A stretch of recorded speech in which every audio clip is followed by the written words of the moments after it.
Hello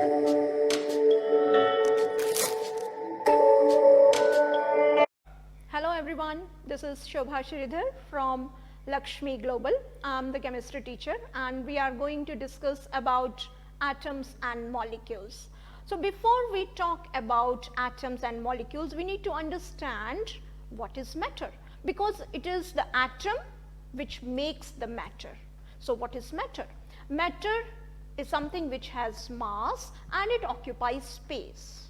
All the matter is composed of basic elements that cannot be broken down to substances with different physical or chemical properties. We mean here that we cannot break down even smaller than the atom. So atom is the smallest part. Now what are atoms? So they are the building blocks of matter, and matter, anything which has mass and takes up space. So most mass in an atom is contained in a middle which is called the nucleus, where the whole mass is being composed. And what are the particles which makes the atom? It is the proton, neutron and electron. So let us understand what is a charge on proton. We know there are two types of charges. One is positive, other is negative. But we also have one particle which doesn't have a charge, and that is called the neutrons. So the mass of the atom is because of the nucleus, and in nucleus we have protons and neutrons. And where does the electron stay? The electrons, they are moving around the nucleus. And what is a charge on electron? That is negative. So here is our atom concept map. You can see here with the block diagram, we have particles that make up atoms. And what are those subparticles? The protons, neutrons and electrons. So what is a charge on proton? It's positive. What is a charge on neutron? It's neutral. It doesn't have any charge. And what is a charge on electron? It's negative. Now what are these particles found in the atom? Where are they found? And the theory says that the most of the mass of the atom is in the nucleus. We have different models, there was a total evolution in the theory of the atom. And different theories and atomic models have been tested by many scientists over hundreds of years, but we now think the protons are found in the nucleus. And neutrons, they are also in the nucleus. And electrons are found moving around in an area surrounding the nucleus. This is called the electron cloud. Now, all the matters, they are subdivided into the categories. Here we can see in the pure substances and impure substances. And what do we categorize as pure substances into? This is elements and compounds. So how to differentiate between elements and compounds? So elements have same type of atoms, and compounds, when two elements combine together chemically, that is called the compound. So all matter is divided into pure and impure substances. Pure substances, or a mixture, this consists of two or more different elements or compounds physically intermingled. That means no chemical reaction has happened, no heat was given. The mixture will retain the property of the elements by which it was being made.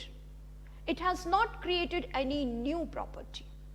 And this can be separated into its components by any physical means. Now what do we mean here is, if it's a mixture which is a combination of two elements, you can separate them by any physical method. And it often retains many of the properties of its components. Pure substances, they are divided into elements and compounds. Now let us talk about the history of atoms. We have been different scientists and they have been giving us different theories. So all matter is divided into its smallest possible parts. That part would be known as the atoms, which means indivisible. Although we still say that atom is made up of subparticles, so that theory has now refined in statement. Now let us see what does John Dalton talked about the atom. He said that atom is nothing but a positive pudding and electron as plums which are being into it on the positive sphere. But then Sir Niels Bohr came and he gave a total different approach to the atom. Now elements and compounds, they are different forms of matter. Now we can see here the yellow color, which is about an element because all the atoms are of the same type. So this is an element and here it is showing the gold element. Now water molecule is of compound. Why do we say it's a compound? Because we can see the combination of two elements combined together chemically. So this is H2O.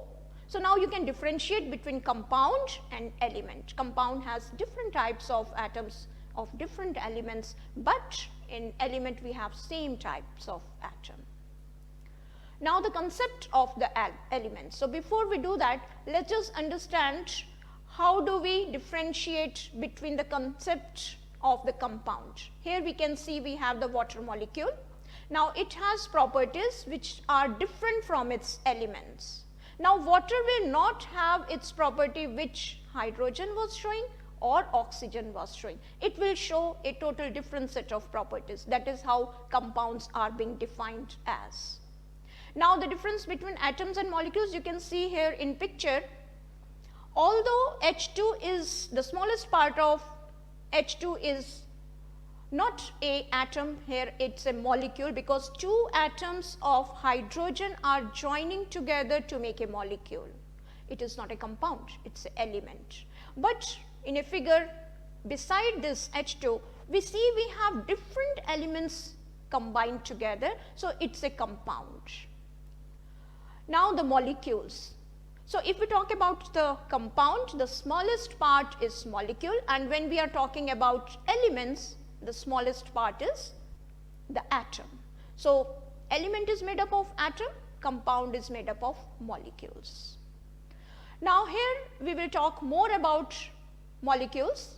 We can see here in this figure about hydrocarbons. Now hydrocarbon is made up of hydrogen and carbon. So what do we name it as? Is it an element or a compound? It's a compound because we have two different elements combined together. So we will talk more about molecules and hydrocarbons in the coming videos. Till then, stay safe and bye.